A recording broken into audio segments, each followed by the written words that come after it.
Il-ħadd li ġej mistenni jkun l-aktar jum bieżel għall-Ajruport Internazzjonali ta' Malta għal din is-sena, 180 tluħu ta' ajruplan li se jwasslu lil madwar 28,000 passiġġier lejn id-destinazzjoni tagħhom.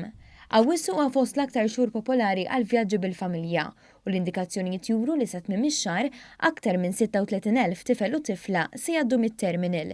Bilan li l-proċess ta' qabel wieħed isifer ikun kemm jista' jkun effiċjenti, l-Ajruport Malti appella biex il-vjaġġaturi jkunu informati dwar il-proċessi differenti tal-ajruport, speċjalment fejn tidħol is-sigurtà.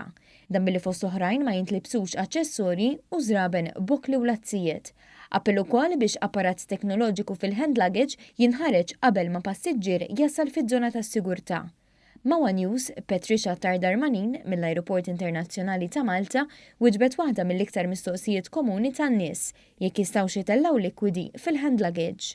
Huwa possibbli tella likwidi fil-hand luggage sakemm daw ikunu mhux iktar minn 10 kontenituri ta' 100 millilitru il-wieħed u jkunu qegħdin ippakjati f'resealable bag. Il-ħidma tal-ajruport fl-aktar xahar biżel tas-sena tmur jitfid ma' riżultati pożittivi li kiseb l-ajruport fl-aħħar xhur u ma tbassir li l-istess ajruport għandu għal din is-sena li jilqa' 6,800,000 passiġġier.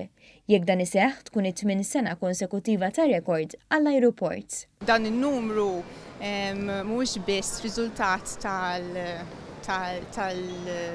tal-iżviluppi u tal-volumi li kien hemm matul is-sajf, imma wkoll tal-isforzi min-naħa tagħna tal-Ajruport, tal-MTA u tal-Ministeru tat-Turiżmu wkoll li flimkien naħdmu biex rotot li kienu joperaw fis-sajf ikunu estiżi wkoll fix-xitwa.